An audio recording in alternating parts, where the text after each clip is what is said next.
大家好，欢迎收看扣马电竞。2023 LPL 夏季赛常规赛的全部比赛圆满画下了句号。LPL 的17支强队历经1个多月的激烈角逐，最终决出了最后的积分排名。根据赛制，常规赛前10的队伍将获得参加季后赛的资格，而排名后7位的队伍则将遗憾结束本赛季的征程。晋级季后赛的10支战队对阵关系和半区分布也已经出炉，处于不同位置的队伍，其季后赛目标也截然不同。EDG 方面，因为状态不佳，目前的一个保底目标是竞争一下冒泡赛的席位。EDG 昨天的比赛结束之后，最终战绩是8胜8负，排名第8的位置。RNG 因为小分和胜负关系都有优势，排在第7名。季后赛第1轮第7打第10，对阵 NIP 战队。RNG 过关的概率是比较大的。EDG 方面则对阵第9名的 WE。数据统计显示， EDG 本赛季从未赢过排名比自己高的队伍。按照这个排名图来说，前7名的队伍 EDG 全都输了，而后面的9支队伍中 EDG 赢下了其中8支，输给了 TT。 夏季赛季后赛将在7月20日开始，前3轮比赛为冒泡赛制，10队分为2个半区，按照常规赛排名顺序从低到高逐级进行单败制 BO5。而季后赛的半区分布对于 EDG 来说也是不利的。EDG 所在半区分别是排名第1、4、5、8、9的 BLG、TES、OMG、EDG 和 WE。EDG 首轮面对 WE， 难度就比 RNG 那边更高。如果能过关的话，第2轮直接打 OMG。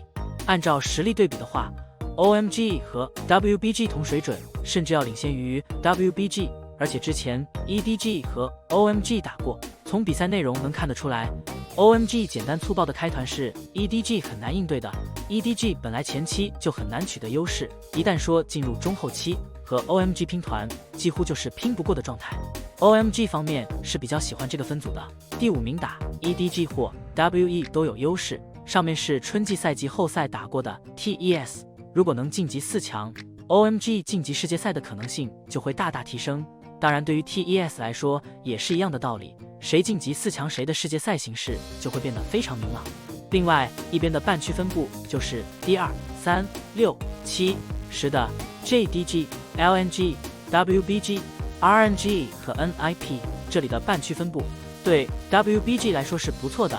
RNG 方面首轮好打，第2轮打 WBG 也可以接受，看起来是有角度可以尝试拼一拼。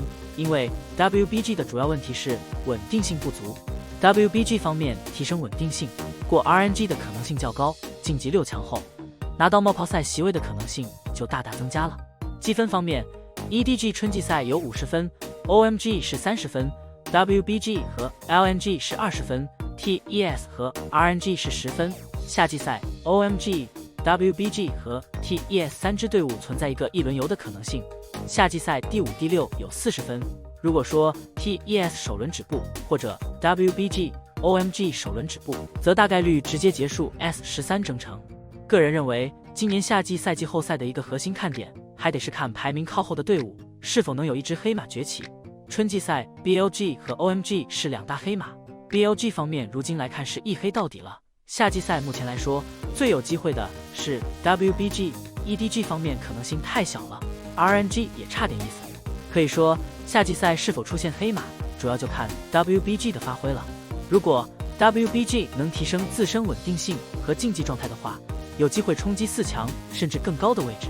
如果 WBG 不能打好的话，个人认为夏季赛就不会有黑马，下课上的可能性会非常低，届时更有可能是排名靠前的队伍拿到更高的名次，包括季后赛以及冒泡赛。世界赛战队预测方面，个人看好除了 JDG 和 BLG 能稳进世界赛之外， LNG 有更高概率拿到3号种子，4号种子在 OMG、TES 和 WBG 中诞生，3支队伍都有机会。个人觉得 WBG 机会比较大， WBG 战队拥有备受关注的银河战舰阵容，不过表现大起大落，不太稳定。好在他们的选手拥有丰富的大赛经验，相信经过努力调整，可以在季后赛发挥出更好的水平，成为全球总决赛资格的有力竞争者。总结来说，今年的季后赛和冒泡赛很可能不会出现特别意外的剧情，有可能呈现出强弱分明的局势。大家可以期待一下，看看是否会是这样的剧本走向。好了，以上就是本期的全部内容。你们觉得今年哪几支战队会进入世界赛呢？大家有什么想说的，欢迎在下面的评论区交流讨论，我会去挨个查。感谢老爷收看，欢迎点击订阅，我们下期再见。